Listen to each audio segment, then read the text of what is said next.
Hello students, welcome to the channel Rachna math solutions. इस video में हम लोग सीख रहे हैं फर्स्ट ईयर इंजीनियरिंग सेमेस्टर 1 का मैकेनिक्स ये सब्जेक्ट, जिसमें हमने चैप्टर स्टार्ट किया हुआ है इक्विलिब्रियम, और ये उसका सेकंड लेक्चर है। इक्विलिब्रियम चैप्टर में बेसिकली हमें क्या करना होता है कि सपोर्ट रिएक्शन फाइंड आउट करनी होती है। उसके लिए यूज़ करनी होती है कंडीशन ऑफ इक्विलिब्रियम या फिर इक्वेशंस ऑफ इक्विलिब्रियम। वो इक्वेशंस क्या है, वो कंडीशन ये है कि summation F of X is equal to zero होगा, summation F of Y equal to zero होगा, और moment at any point is equal to कितना होगा, जीरो होगा। ठीक है। और इसके ऊपर हम लोगों ने कुछ नए टाइप्स के लोड देखे थे। उसमें हमने देखा था यूनिफॉर्मली डिस्ट्रीब्यूटेड लोड देखा था, यूनिफॉर्मली वेरिंग लोड देखा था, और लास्ट टाइम इस कंसेप्ट के ऊपर हम लोगों ने एक ही सम किया था। अभी हम लोग और भी कुछ ज़्यादा सम्स करेंगे। तो देखो नेक्स्ट क्वेश्चन मैंने यहाँ पे लिया जो अभी करना है। तो क्वेश्चन क्या दिया है, the beam A B is loaded by forces and couples as shown. ये बीम दिख रही है हमें ए बी, ठीक है। उसके ऊपर कुछ फोर्सेस है और ये कपल्स आए हुए हैं एज शोन इन डायग्राम दिखाई दे रहा है, ठीक है। Find the reaction force offered by the support to keep the system in equilibrium. Equilibrium का मतलब होता है बैलेंस में होना, और कोई भी बॉडी इक्विलिब्रियम में कब होगी, जब उसके ऊपर आए हुए सारे फोर्सेस का रिजल्टेंट कैसा होगा, जीरो होगा, ठीक है। बेसिकली ये आइडिया होती है इक्विलिब्रियम के अंदर। तो यहाँ पर सपोर्ट रिएक्शन कौन से दो एंड पे दिख रहा है, ये एंड पॉइंट जहाँ पर देखो ये जो सिंबल दिख रहा है ये किसके लिए स्टैंड करता है, हिंज सपोर्ट के लिए स्टैंड करता है, ठीक है। ऐसा गोल करेंगे पूरा सेमी सर्कल करने के बाद उसको ऐसे नीचे से ऐसा हैश लाइन करेंगे। तो ये किसके लिए ये नोटेशन होता है, हिंज सपोर्ट के लिए। तो ए पॉइंट पे हिंज सपोर्ट है और बी पॉइंट पे कैसा है, रोलर सपोर्ट है, ठीक है। इतना दिख रहा है। और बीच में 4.5 मीटर के स्पैन के ऊपर ये ट्रैपेजॉइडल लोड आया है। किस टाइप का लोड आया है, ट्रैपेजॉइडल टाइप का लोड आया है। तो हमें क्या करना होगा, हमेशा हमें इक्विलिब्रियम के सम सॉल्व करते वक्त गिवन डायग्राम का फ्री बॉडी डायग्राम बनाना होगा। तो मुझे इसका फ्री बॉडी डायग्राम कब बनाना है, इसका मतलब क्या करना होगा, ए पॉइंट पे जो दो हिंज सपोर्ट आया है ना, तो उसको हॉरिजॉन्टल कंपोनेंट और वर्टिकल कंपोनेंट दिखाना होगा। और ये जो ट्रैपेजॉइडल लोड है तो उसके अंदर दो टाइप्स के लोड है। क्या कहा, ट्रैपेजॉइडल लोड ये जो दिख रहा है ना उसके अंदर दो लोड है। अगर मैं यहाँ पर ये जो देखो ये जो 2 किलोमीटर पॉइंट दिया ना, ये वाला पॉइंट की वैल्यू कितनी है, 2 किलोमीटर पर मीटर। वहाँ से अगर एक ऐसे हॉरिजॉन्टल लाइन निकालता हूँ तो नीचे क्या दिखाई देगा, नीचे एक रेक्टेंगल दिखाई देगा। जब मैं यूडीएल एक्सप्लेन किया था उसमें बताया था यूनिफॉर्मली डिस्ट्रीब्यूटेड लोड रेक्टेंगल के फॉर्म में भी होता है। तो ये नीचे वाला पार्ट मेरा क्या हो जाएगा, 2 किलो न्यूटन पर मीटर का, यहाँ से लेकर यहाँ तक ये सेम हाइट वाला 2 किलो न्यूटन पर मीटर की हाइट वाला, ये क्या हो जाएगा मेरा नीचे का रेक्टेंगल यूडीएल, यानी कि यूनिफॉर्मली डिस्ट्रीब्यूटेड लोड हो जाएगा। और वो टोटल कितने स्पैन के ऊपर एक्ट कर रहा है, ये 2 किलो न्यूटन पर मीटर का ये यूडीएल है, टोटल कितने स्पैन के ऊपर एक्ट कर रहा है, 4.5 मीटर के स्पैन के ऊपर एक्ट कर रहा है। तो 4.5 इंटू टू, यानी कि इस रेक्टेंगल का area length into breadth wise 4.5 into two, total कितना हो जाएगा 9 किलो न्यूटन। मतलब इस ये जो यूडीएल है ना, यूडीएल रेक्टेंगल का शेप, वो हो जाएगा मेरा यूडीएल। और वो कहाँ पे एक्ट करेगा, 4.5 मीटर के सेंटर में, यानी कि इस पॉइंट से कितना आगे, 2.25 मीटर आगे। इस पॉइंट से रेक्टेंगल का जो भी एक सिंगल लोड आएगा वो कहाँ पे एक्ट करेगा, इस पॉइंट से 2.2 मीटर आगे करेगा। इसके बाद जो ऊपर का ट्रायंगल है उसका भी मुझे उसका एरिया निकालना होगा। जैसे कि हम लोगों ने नीचे के स्क्वायर का रेक्टेंगल का एरिया निकाला, उसी तरीके से ऊपर के बचे हुए ट्रायंगल का मुझे एरिया निकालना है। तो ट्रायंगल का एरिया कितना होगा, अभी देखो ये वाला पॉइंट 2 किलो न्यूटन पर मीटर नीचे वाले रेक्टेंगल के लिए कंसिडर किया गया था। तो अभी ये पॉइंट पे कुछ नहीं है तो ये 0 पॉइंट हो गया। यहाँ से लेकर ऊपर तक, यहाँ से लेकर ऊपर तक का डिस्टेंस कितना हो जाएगा, 5। क्यों 5, क्योंकि ये टोटल 7 है। टोटल 7 में से यहाँ तक का 2 हमने माइनस किया, तो इस पॉइंट से यहाँ तक का डिस्टेंस कितना हो जाएगा, 5 किलो न्यूटन पर मीटर होगा। तो ये 5 किलो न्यूटन पर मीटर है ये डिस्टेंस। और यहाँ ये टोटल ये स्पैन तो सेम ही रहेगा 4.5। तो 5 इंटू 4.5, क्या कहा मैंने, 5 इंटू 4.5 कितना आएगा, 5 इंटू 4.5, ये देखो ये वैल्यू आएगी। लेकिन ये 22.5 है ना, इस वैल्यू को मुझे 2 से डिवाइड करना होगा। 2 से डिवाइड किया मैंने तो आंसर कितना आया, 11.25। तो आंसर कितना आया, 11.25, यानी कि ट्रायंगल का एरिया। बेसिकली हमने क्या निकाला, फाइंड आउट किया अभी, ट्रायंगल का एरिया। तो ये ट्रायंगल का एरिया हमेशा कहाँ से पास होता है, उसके सीजी वाले पॉइंट से वो पास होता है। यानी कि इस ट्रायंगल का सिंगल लोड वो कहाँ से पास होगा, इस ट्रायंगल के सीजी से पास होगा। और ट्रायंगल का सीजी कहाँ पे कितने कहाँ एक्ट करता है, बेस से 1.3 1.3 टाइम्स ऑफ हाइट, और एपेक्स से कितना 2/3 टाइम्स ऑफ हाइट। तो देखो मुझे डिस्टेंस ये जो भी ट्रायंगल का सी जी मिला वो ट्रायंगल का सिंगल लोड मिला, कितना मिला वो 11.25। वो एक्ट कहाँ पे करेगा, ये ट्रायंगल का बेस है, ट्रायंगल के बेस के आगे सामने वाला एक जो पॉइंट है वो क्या होगा, एपेक्स हो गया। उनके बीच का परपेंडिकुलर डिस्टेंस क्या हो जाएगा, हाइट, तो यानी कि 4.5 मीटर इज़ द हाइट। अगर ये बेस है, उसके सामने वाला ये पॉइंट एपेक्स है, तो मतलब सी जी से पास होगा, तो सी जी कितना दूर होगा ये बेस से 1/3 ऑफ हाइट, तो हाइट कितनी है 4.5। तो 4.5 इंटू अगर 1/3 करता हो तो कितना डिस्टेंस आएगा 1.5। यानी कि ट्रायंगल का total load that is single point load, uniformly varying load है ना, ये ट्रायंगल शेप यानी कि क्या होता है, यूनिफॉर्मली वैरिंग लोड। तो यूनिफॉर्मली वैरिंग लोड का सिंगल लोड कहाँ पे एक्ट होगा, इस बेस के आगे 1.5 मीटर डिस्टेंस पे, कहाँ पर 1.5 मीटर डिस्टेंस पे। और वहाँ पर इस ट्रायंगल का टोटल एरिया कितना आया था, 11.25 किलो न्यूटन आया था ना। तो 11.25 किलो न्यूटन कहाँ पे एक्ट करेगा, इस साइड से इस पॉइंट के कितना आगे 1.5 मीटर आगे, और वैल्यू क्या होगी ट्रायंगल के एरिया की 11.25। और रेक्टेंगल का एरिया कितना आया था 4.5 इंटू 2, वो कहाँ पे एक्ट करेगा, इस पॉइंट से 2.25 मीटर एक्ट करेगा। और remaining changes as it is रहेंगे, यानी कि 8 kilo newton as it is रहेगा। ये उल्टा फिरने वाला anti clockwise movement as it is रहेगा। ये क्या है, रोलर सपोर्ट। रोलर सपोर्ट में रिएक्शन कैसे एक्ट करता है, हमेशा परपेंडिकुलर एक्ट करता है रोलर सपोर्ट के बेस को। रोलर सपोर्ट में एक ही रिएक्शन आएगा, और वो भी कैसे एक्ट करेगा, रोलर सपोर्ट के जो भी बेस होता है ना उसको परपेंडिकुलर एक्ट करेगा। और ये अंदर का एंगल कितना दिया है, अंदर का एंगल दिया है 30 डिग्री। अब तक मैंने आपको क्या एक्सप्लेन किया, सिर्फ डायग्राम नहीं एक्सप्लेन की है, कैसे इसके फ्री बॉडी डायग्राम होगी। तो मुझे क्या करना है बेसिकली, इस क्वेश्चन में सपोर्ट रिएक्शन निकालने ना, तो मैं अभी लिखूंगा टू फाइंड सपोर्ट रिएक्शन। चलो ये क्वेश्चन ले रहा हूँ मैं, टू फाइंड सपोर्ट रिएक्शन लिखा हमने, to find support reaction. To find support reaction करने के बाद मुझे क्या करना होगा, फ्री बॉडी डायग्राम बनानी होगी, तो वो भी लिखा जाएगा, drawing free body diagram, free body diagram. ठीक है, इतना भी लिख दिया।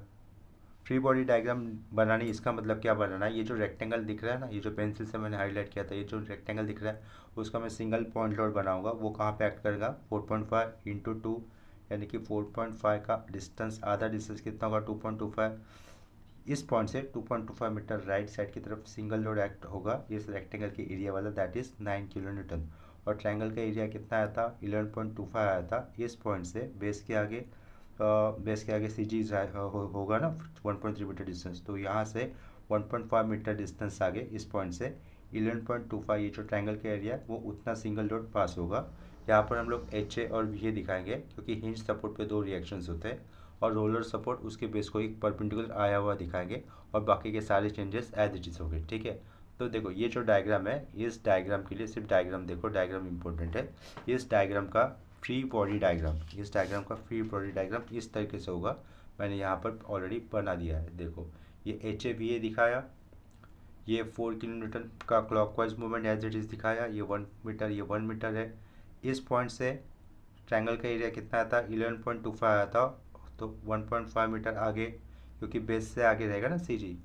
ये 9 किलो न्यूटन रेक्टेंगल का एरिया, यूडीएल का सिंगल पॉइंट लोड कितना बना 9 किलो न्यूटन, वो इस पॉइंट से कितना डिस्टेंस पे रहेगा 2.25 मीटर डिस्टेंस पे रहेगा। टोटल कितना था, ये 4.5 था, तो आगे का 2.25 बचा। उसके इस एंड पे 40 किलो न्यूटन 40 डिग्री पे इंक्लाइन फोर्स था, वैल्यू कितनी थी 8 किलो न्यूटन, तो यहाँ पे 8 लिखना रह गया था, वो अभी लिख देता हूँ 8 किलो न्यूटन। ये क्लॉकवाइज एंटी क्लॉकवाइज घूमने वाला है, मोमेंट 12 किलो न्यूटन मीटर। ये इंक्लाइन प्लेन है, इंक्लाइन प्लेन को परपेंडिकुलर जाएगा आरबी रिएक्शन, यहाँ से एंगल 30 है, ये परपेंडिकुलर जाएगा तो ये एंगल कितना होगा 90 होगा, तो ये अंदर का एंगल कितना हो गया 60 डिग्री हो गया। तो अभी हमारे मेन डायग्राम की ज़रूरत नहीं है, तो अभी हमें कौन सी डायग्राम की ज़रूरत पड़ेगी आगे का सिंप्लीफिकेशन करने के लिए, जो फ्री बॉडी डायग्राम बना है ना उसी की ज़रूरत पड़ेगी। देखो फ्री बॉडी डायग्राम मैंने यहाँ पे बनाया है सेपरेटली, आपको ये सॉल्यूशन सॉल्व करते वक्त एग्जाम में टू फाइंड सपोर्ट रिएक्शन लिखने के बाद ड्राइंग फ्री बॉडी डायग्राम ऐसा बनाना होगा। लिटरली कंसिडर करके चलो कि ये फ्री बॉडी डायग्राम यहाँ पर है, और मैंने यहाँ पे बनाया हुआ है, टाइम बचाने के लिए मैंने ये फ्री बॉडी डायग्राम दूसरे पेज पे ऑलरेडी बना के रखी थी। चलो अभी हम लोग इसका सिंप्लीफिकेशन करेंगे।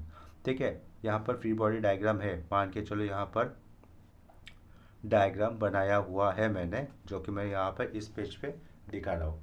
तो डायग्राम आ जाने के बाद मुझे क्या करना होगा, let summation F X is equal to, हमें जीरो कंसिडर करना है। क्या कहा, let summation F X is equal to zero consider करना है। तो यहाँ पर हॉरिजॉन्टल फोर्सेस कौन से है, ये एच ए हॉरिजॉन्टल फोर्स है, पॉजिटिव एक्स एक्सिस पे जा रहा है, तो ये आएगा एच ए।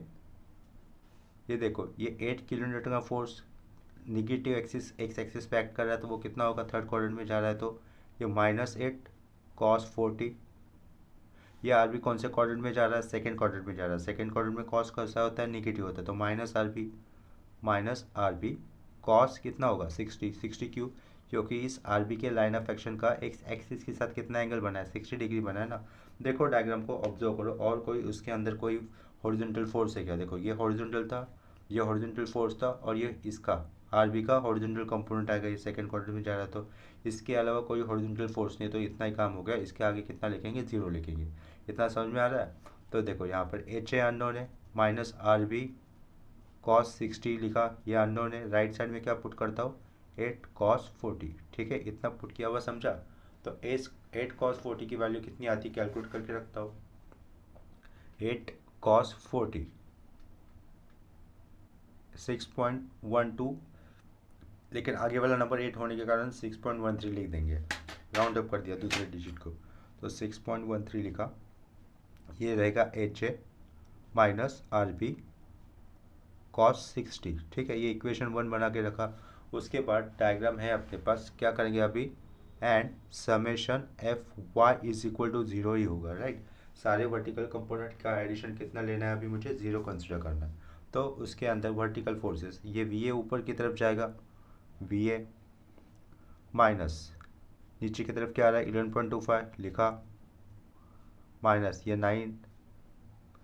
देखो 8 किलो न्यूटन फोर्स का वर्टिकल कंपोनेंट डाउनवर्ड साइड जाएगा, तो क्या होगा, -8 साइन ऑफ 40।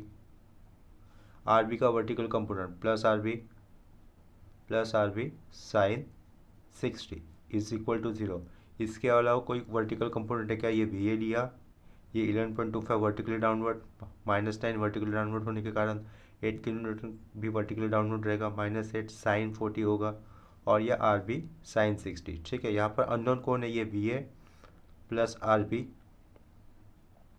साइन 60, ये अननोन है, ये यहाँ पर लिखे। राइट साइड में किसको पुट कर सकते हैं, माइनस, ये माइनस, ये माइनस, इन माइनस को राइट साइड डालो, कितना हो जाएगा, 11.25 प्लस 9 प्लस 8 साइन 40, ठीक है।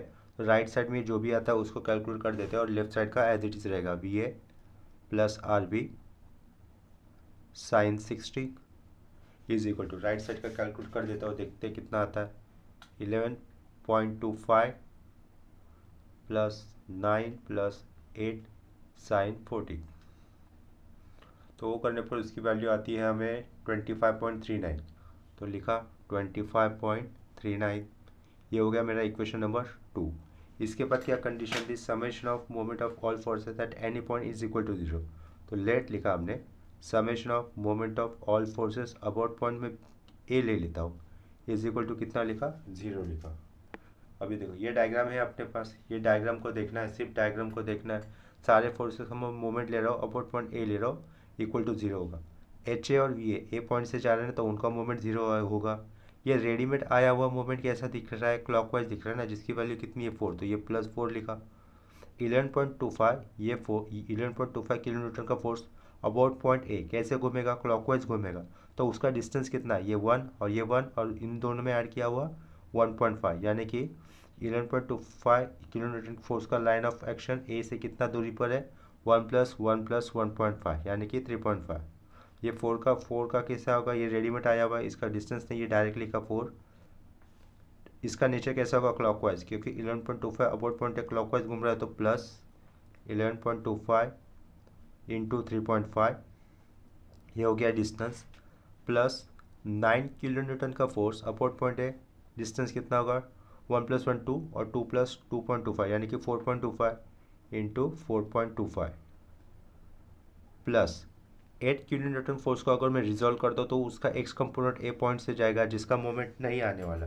लेकिन 8 किलो न्यूटन के फोर्स का वर्टिकल कंपोनेंट अबाउट पॉइंट ए कैसे घूमेगा, क्लॉकवाइज होगा, तो क्लॉकवाइज घूमेगा, तो नेचर प्लस लिखा, और उसका वर्टिकल कंपोनेंट कितना है फोर्स का, 8 साइन 40, और जिसका डिस्टेंस कितना है पॉइंट ए से, देखो यहाँ से नीचे जाएगा ना, ये डिस्टेंस कितना हो जाएगा 4.5 प्लस 2 यानी कि 6.5।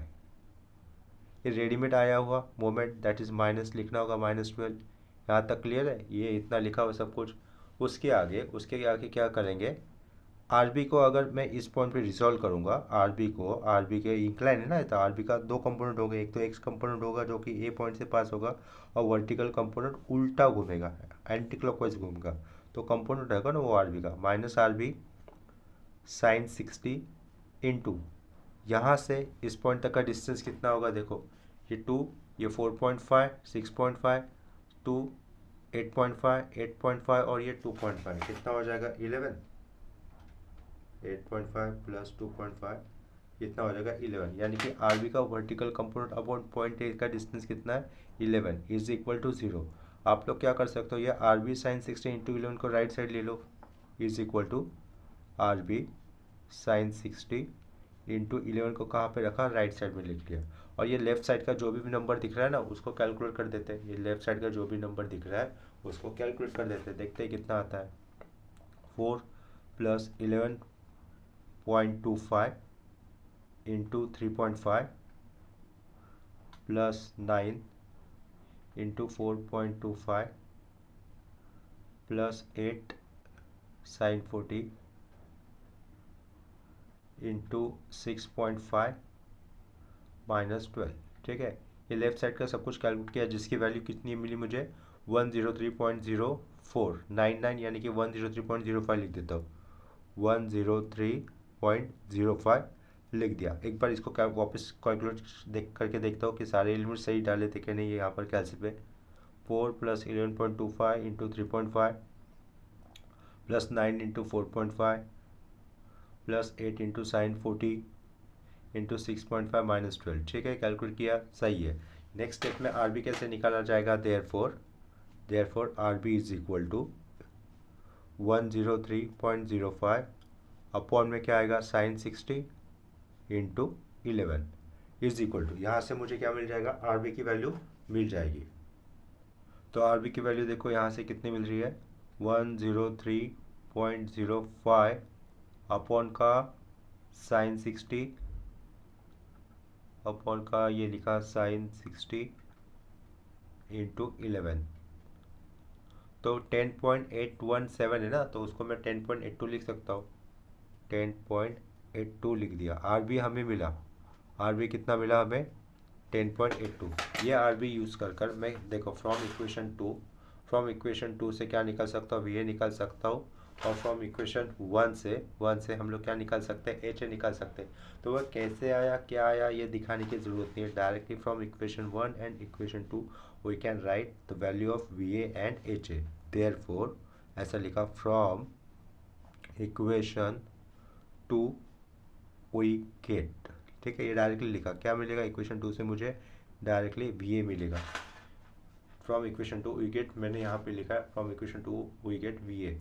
आरबी की वैल्यू याद रखो कितनी थी 10.82 थी, तो मैं 10.82 की वैल्यू यहाँ पे पुट करूँगा, प्लस में हो जो वो राइट साइड जाएगा तो क्या होगा माइनस हो जाएगा, यानी कि वी ए की वैल्यू कितनी आ जाएगी 25.39 माइनस 10.82 और ये साइन 60 होगा, साइन 60। ठीक है, तो वैल्यू कितनी हो रही है 16.01। ठीक है, तो 16.01 ये वैल्यू किसके लिए मिली, वी ए के लिए मिली। यूनिट क्या रहेगा किलो न्यूटन, ऊपर वाले का भी यूनिट क्या रहेगा kilo newton. Also and from equation one we get, equation one से क्या मिलेगा मुझे एच ए मिलेगा। ठीक है, तो एच ए कितना आ रहा है करते हैं कैलकुलेट। देखो फिर यहाँ पर आरबी की वैल्यू कितनी थी प्लस 10.82 थी, आरबी की वैल्यू कितनी थी 10.82। तो यह हमारा कौन सा इक्वेशन है, फर्स्ट इक्वेशन है ना, जहाँ पे आरबी यूज़ करना है मुझे, फर्स्ट इक्वेशन है।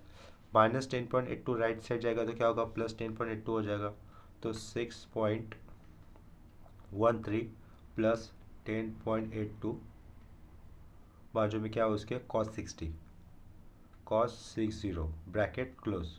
वैल्यू कितनी आती है यहाँ से 11.54, वैल्यू कितनी आती है यहाँ से 11.54 दिख रहा है। तो यहाँ पर मैंने एच ए कितना लिखा 11.54 किलो न्यूटन। सारे सपोर्ट रिएक्शन तो आ गए, एच ए आ गया, वी ए आ गया और ये आर बी आ गया, तीनों था ना यहाँ पर, और ये आर बी आ गया। लेकिन एच और वी ए, तो ए इस पॉइंट पे आए हुए सपोर्ट रिएक्शन के क्या है, कंपोनेंट्स है, देयरफॉर उनसे आर ए बनता है, तो आर ए निकालेंगे। Therefore R A is equal to root के अंदर क्या लिखना है मुझे, एच ए का whole square plus V A का whole square is equal to root के अंदर एच ए कितना है 11.54 का होल स्क्वायर होगा प्लस 16.01 का होल स्क्वायर होगा। ठीक है, तो इसकी वैल्यू कितनी होकर जाएगी, therefore R A is equal to, R की वैल्यू हम लोग कैसे से कैलकुलेट कर सकते हैं, देखो रूट के अंदर 11.54 का स्क्वायर प्लस 16.01 का स्क्वायर, तो कितना आया 19.73, तो 19.74 लिखूँगा, 19.74 यूनिट लिखना है मुझे, साथ में किलो न्यूटन। ठीक है, इसके साथ साथ मैं थीटा ए भी निकाल सकता हूँ, तो थीटा ए भी निकाल लेंगे। एंड लिखा, and theta A is equal to क्या होगा वो by formula, tan inverse summation F of Y upon summation F of X करते थे ना हम लोग थीटा निकालने के लिए लास्ट वाले चैप्टर में फॉर्मूला। तो समेशन एफ ऑफ आई उसकी जगह वर्टिकल कंपोनेंट क्या आएगा, वी ए अपॉन नीचे आएगा एच ए। ठीक है, तो is equal to tan inverse लिखेंगे हम लोग। वी ए कितना आया था, वी ए आया था 16.01 और ये एच ए कितना आया था 11.54। ठीक है, तो ये थीटा कैलकुलेट करने पे ये tan इनवर्स है, फ्रंट पे आया है, यह है tan इनवर्स। ये कैलकुलेट करने पे कितना आता है देखते हैं, शिफ्ट किया tan इनवर्स 16.01 अपॉन 11.54, तो इसकी वैल्यू कितनी आई 54.22 लिखा, 54.22। एच ए और वी ए यहाँ पर दोनों पॉजिटिव है ना, यहाँ पर आया हुआ एच ए और वी ए दोनों पॉजिटिव है, इसका मतलब मेरा ये रिजल्टेंट किस क्वाड्रेंट में रहेगा, यानी कि ये थीटा ए किस क्वाड्रेंट में रहेगा, सपोर्ट रिएक्शन फर्स्ट क्वाड्रेंट में होगा। ठीक है, ये आया समझ में। यहाँ पर हमारा फर्स्ट क्वेश्चन हो गया। सिर्फ डायग्राम में थोड़ा सा टाइम लगेगा हमें एक्सप्लेनेशन करते वक्त भी और फ्री बॉडी डायग्राम आप लोगों को बनाते वक्त भी। एक बार डायग्राम क्लियर हो गया तो इसका सॉल्यूशन आप लोग आसानी से इजीली निकाल सकते हो, बस कैलकुलेशन मिस्टेक नहीं करनी है। तो अभी मैं इसके बाद दूसरा क्वेश्चन ले रहा हूँ। तो देखो दूसरा क्वेश्चन अभी इस तरीके से है, देखो नेक्स्ट क्वेश्चन इस तरीके से मैंने आपके सामने रखा है। नेक्स्ट क्वेश्चन क्या है, फाइंड एनालिटिकली यानी कि by calculations the support reaction at P and load P. Support reaction कहाँ पर है, पॉइंट बी पर है, और एक पी पर और एक अननोन लोड है, उसको भी निकालो। For the beam shown in figure, beam जिस तरीके से डायग्राम में दिखाई है वो उसको, अननोन कहाँ पर है, ये सपोर्ट रिएक्शन बी पर है, पी एक अननोन लोड है, उसको निकालो। इफ रिएक्शन एट सपोर्ट ए 0, देखो ये ए पर सपोर्ट रिएक्शन दिख रहा है, वो कौन सा दिख रहा है, हिंट सपोर्ट दिख रहा है, लेकिन वहाँ पर रिएक्शन कितना दिया है ऑलरेडी उन्होंने 0 दिया है। इसका मतलब इस ए पॉइंट का अगर मैं फ्री बॉडी डायग्राम बनाता हूँ तो मुझे यहाँ पर एच ए और वी ए बनाने की ज़रूरत नहीं है। सेम डायग्राम बनाऊंगा मैं, यहाँ तक का पार्ट तो एज इट इज रखेगा। ए पॉइंट से याद ये 2 मीटर का डिस्टेंस, उसके आगे का 1 मीटर का डिस्टेंस, ये वाला पूरा पार्ट हमारा एज इट इज रहेगा फ्री बॉडी डायग्राम में। तो चेंजेस कहाँ पर हो गए, देखो ये ट्रायंगल का शेप दिख रहा है ना, ये ट्रायंगल इस तरीके से अगर आता है तो उसको क्या कहा जाता है, यूवीएल। यूवीएल का मतलब होता है यूनिफॉर्मली वेरिंग लोड। यहाँ पर जिसकी इस बेस की वैल्यू कितनी है 24 किलो न्यूटन पर मीटर है, और ये total UVL uniformly varying load कितने स्पैन के ऊपर एक्ट हो रहा है, 3 मीटर के स्पैन के ऊपर एक्ट हो रहा है। तो हम लोग क्या करेंगे, अगर इस तरीके का ट्रायंगल यानी कि यूवीएल लोड दिखता है तो बेसिकली हम लोग क्या करेंगे, सबसे पहले उस ट्रायंगल का एरिया निकाला जाएगा। तो ट्रायंगल का एरिया कितना हो रहा है, half base into height, half into 24 into 3 करता हूँ तो उसका एरिया कितना आ जाएगा 36 किलो न्यूटन आ जाएगा ना। और वो 36 किलो न्यूटन एक्ट कहाँ पे करेगा, उस ट्रायंगल का जो सीजी पॉइंट जहाँ पे एक्ट कर रहा है उसी सेंट्रोइड से पास करेगा ना सिंगल लोड, जो कि कितना आया था 36 आया था, राइट। तो देखो ये क्या हो गया, और हमेशा कहाँ से फोर्स का डायरेक्शन कैसे निकालना है, लेफ्ट टू राइट निकालना है, यानी कि सीजी कैसा, सीजी का पोजीशन कहाँ से फाइंड आउट करना होता है, लेफ्ट टू राइट वाले साइड से। ये फिर ये ट्रायंगल का क्या है, एपेक्स है, ये ट्रायंगल का एपेक्स है, उसके सामने वाला क्या हो जाएगा, साइड हो जाएगा। ट्रायंगल का एपेक्स और उसके सामने का बेस का बीच का जो परपेंडिकुलर डिस्टेंस होता है वो क्या हो गया, हाइट हो गया। और एपेक्स से सीजी कितना दूर होता है, 2/3 ऑफ हाइट। एपेक्स से सेंट्रॉइड कितना दूर होता है हाइट के, 2/3 इंटू हाइट। तो हाइट कितना है इस केस में 3 है ना, तो 2/3 इंटू 3 करते हो तो कितना आएगा आंसर 2 आ जाएगा। इसका मतलब 8 पॉइंट्स के आगे, इस पॉइंट के आगे कितना मीटर डिस्टेंस पे मेरा सी जी एक्ट होने वाला है, 2 मीटर डिस्टेंस पे। अभी अभी बताया ना मैंने, एपेक्स से सी जी कितना दूर होता है 2/3 ऑफ हाइट। हाइट अगर 3 है तो 2/3 इंटू 3 करते हो तो 2 डिस्टेंस रहेगा, यानी कि इस पॉइंट से आगे 2 मीटर डिस्टेंस पर इस पूरे ट्रायंगल का single load that is 36 kilonewton act करेगा। इतना ही डायग्राम रिजॉल्व करना है हमें फ्री बॉडी डायग्राम में। और उसके बाद ये रोलर सपोर्ट है, रोलर सपोर्ट के ऊपर क्या आ जाएगा, एक परपेंडिकुलर रिएक्शन होता है हमेशा बेस को, रोलर सपोर्ट की बेस को हमेशा एक परपेंडिकुलर ही रिएक्शन होगा, उसको कहेंगे हम लोग आर बी करेंगे। और ये पी एज इट इज़ मुझे शो दैट करना होगा। तो ये जो डायग्राम है ना, अभी ये जो डायग्राम है, इस डायग्राम का फ्री बॉडी डायग्राम इस तरीके से होगा। देखो सेम डायग्राम का फ्री बॉडी डायग्राम इस तरीके से होगा, मैंने नीचे दिखाया है। ये क्वेश्चन का डायग्राम आप लोग सामने रखते हुए आंसर लिखते वक्त क्या करेंगे, सबसे पहले टू फाइंड सपोर्ट रिएक्शन लिखेंगे। उसके बाद क्या करेंगे हम लोग, ड्राइंग फ्री बॉडी डायग्राम ये लिखना होगा। ड्राइंग फ्री बॉडी डायग्राम लिखने के बाद इस डायग्राम से मुझे ये डायग्राम, या फिर आप लोगों को अगर आंसर लिखते वक्त ये डायग्राम एग्जाम में बनानी होगी, जहाँ पर ए पे कोई सपोर्ट रिएक्शन नहीं, तो ए पे ऊपर एच वी ए नहीं दिखाया, ये 50 किलोमीटर का clockwise movement as it is दिखाया है, 2 मीटर, ये 1 मीटर एज इट इज़ दिखाया है। यहाँ से लेकर इस बी पॉइंट तक एक ट्रायंगल था, लेकिन ट्रायंगल का एक सिंगल लोड बना, ट्रायंगल की एरिया जितना वो कितना आया 36 किलो न्यूटन आया। और वो यहाँ से 2 मीटर पे डिस्टेंस पे क्यों अटक रहा है, क्योंकि यहाँ पे ट्रायंगल का क्या था, एपेक्स था।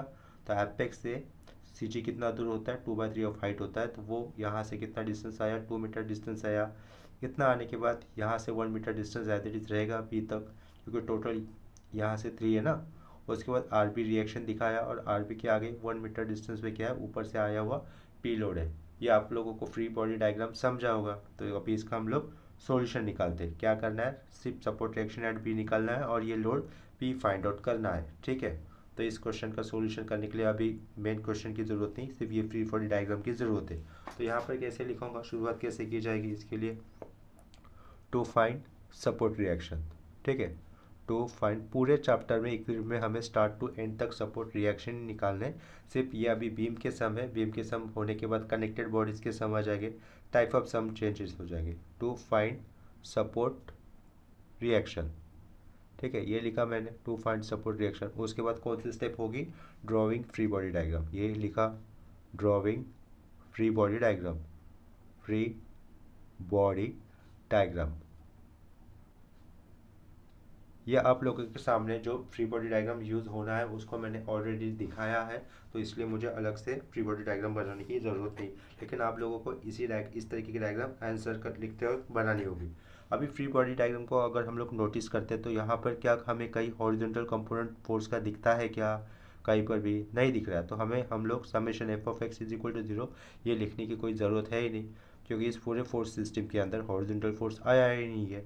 तो डायरेक्टली किस इक्वेशन से स्टार्ट करना होगा, summation F of Y is equal to 0, ठीक है। ड्राइंग फ्री बॉडी डायग्राम हो गया, तो उसके अंदर मुझे ये डायग्राम जो मैंने नीचे पेजेस पे दिखाई है, तो ये डायग्राम मान के चलो यहाँ पर आप लोगों ने ड्रॉ की हुई है, ठीक है, इस डायग्राम में। उसके बाद let summation F of X करने की ज़रूरत क्यों नहीं है, क्योंकि वहाँ पर डायग्राम में कोई भी हॉरिजॉन्टल फोर्स नहीं आया है। तो मैंने क्या लिखा, let summation F of Y is equal to 0। तो कितने वर्टिकल फोर्सेस है डायग्राम के अंदर, 4।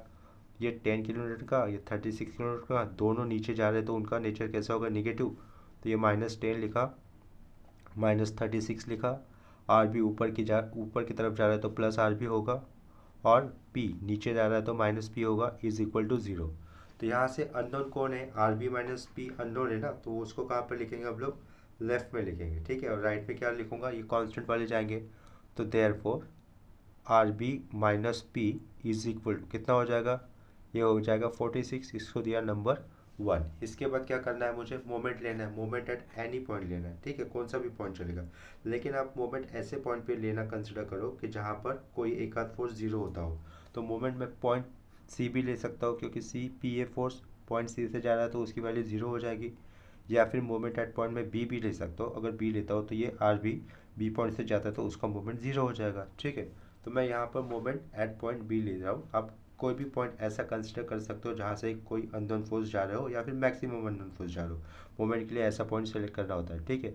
तो मैं यहाँ पे ऐसा लिख रहा हूँ, टेकिंग ये टेकिंग वगैरह लिखने की कोई ज़रूरत नहीं, ऐसा भी लिखा तो भी चलेगा। Summation of moment of all forces about point be consider किया तो अबाउट पॉइंट बी लिखा इक्वल टू 0।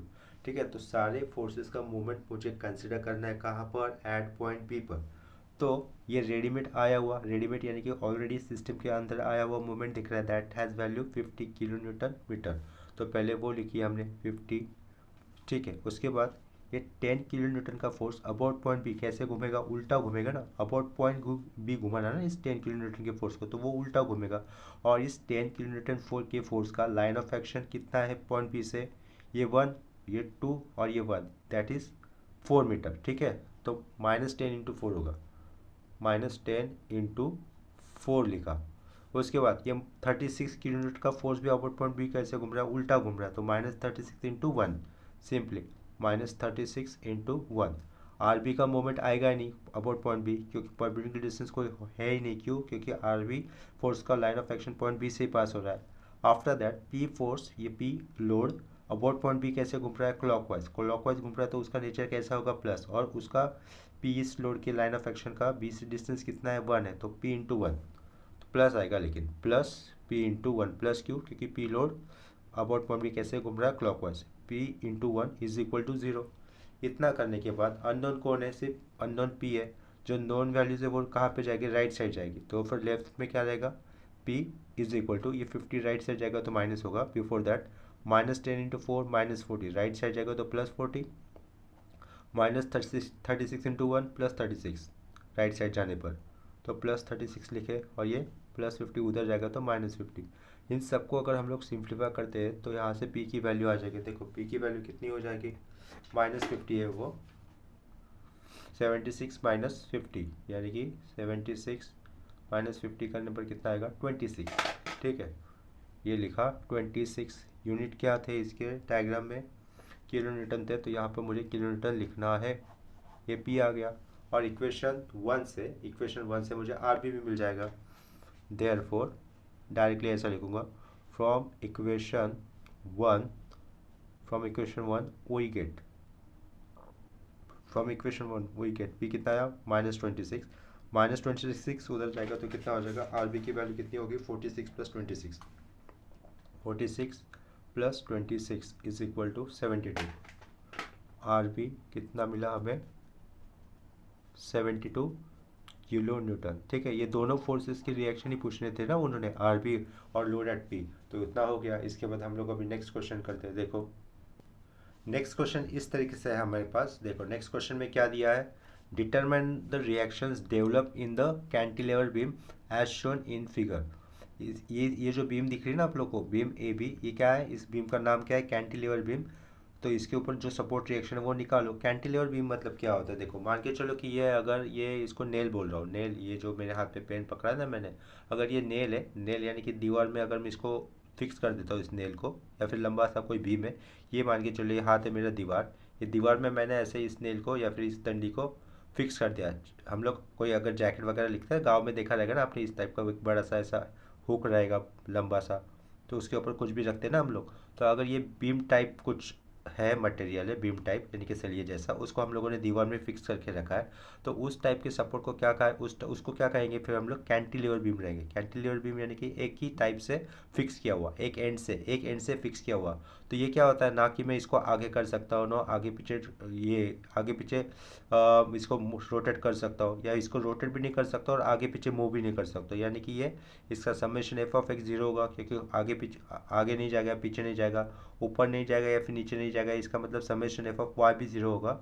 और इसका मोमेंट भी 0 होगा। क्यों, क्योंकि ये जो नेल है दीवार में जो मैंने फिक्स किया वो रोटेट भी नहीं होने वाला। तो सपोर्ट, तो फिक्स सपोर्ट यानी कि कोई भी ऐसी चीज़ जो दीवार के अंदर गड़ी हुई है तो उसको कहेंगे फिक्स सपोर्ट।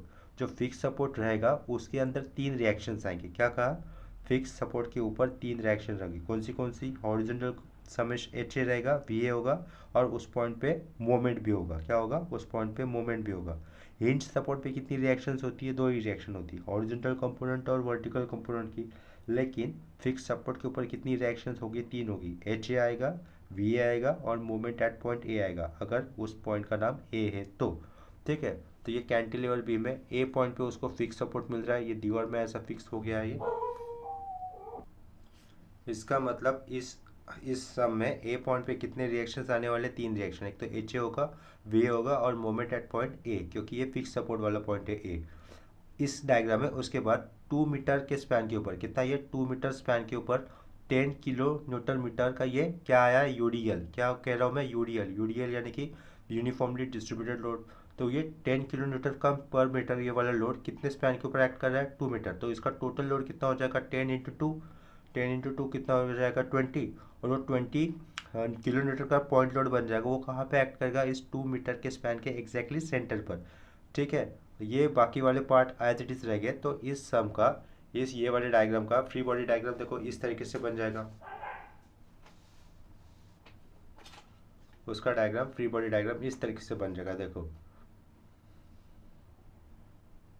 हेलो सॉरी, ये तो लास्ट क्वेश्चन का ही डायग्राम आ गया ना मेरे हाथ में, जो कि हम लोगों ने इससे पहले किया था। ये डायग्राम नहीं है, इसका डायग्राम दूसरा होगा। देखो इस तरीके से होगा डायग्राम।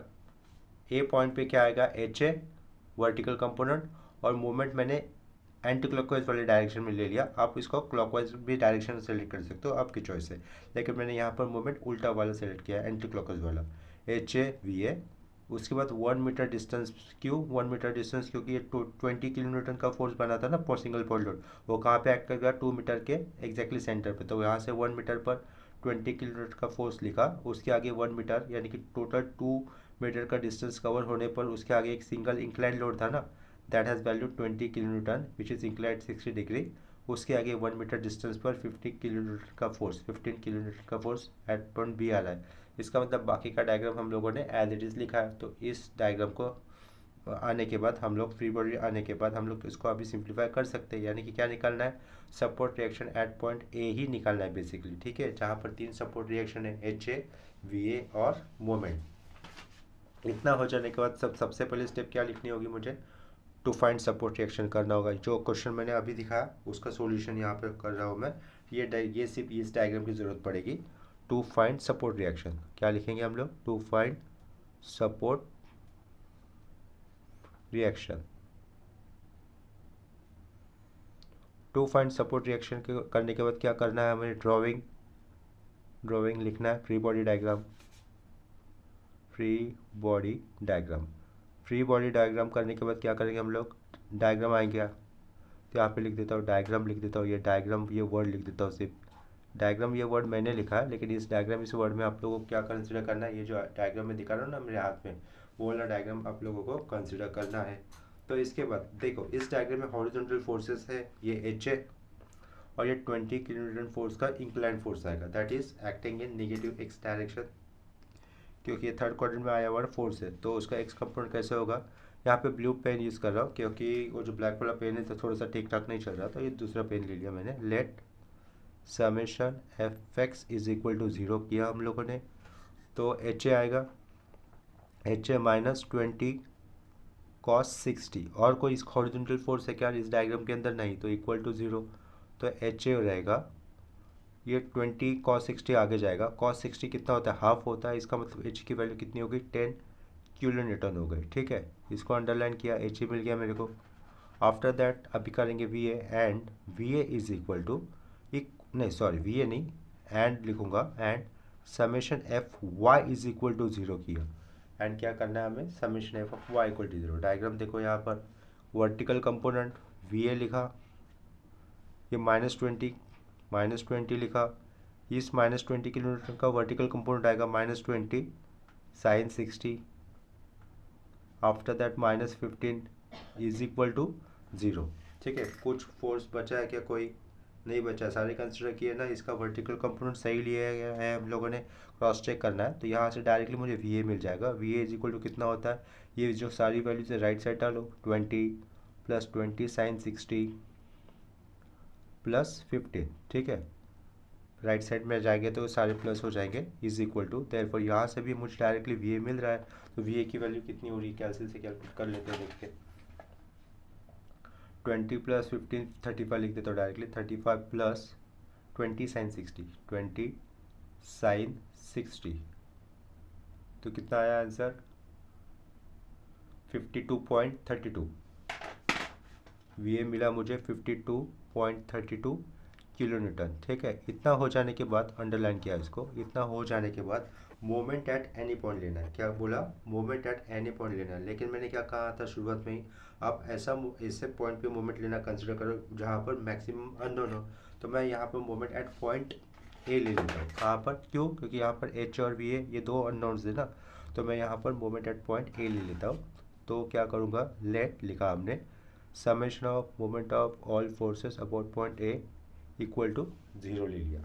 डायग्राम है हमारे पास, यहाँ पर देखो एच ए और वी ए ये दोनों फोर्सेस ए पॉइंट से जा रहे हैं तो उनका मूवमेंट नहीं आएगा। ये सिस्टम के अंदर ऑलरेडी एक कंसिडर किया हुआ मूवमेंट है ना हमारा, दैट इज़ एंटी क्लॉकवाइज घूमने वाला एम है, तो वो माइनस एम ए लिखूँगा मैं, माइनस एम ए लिखा।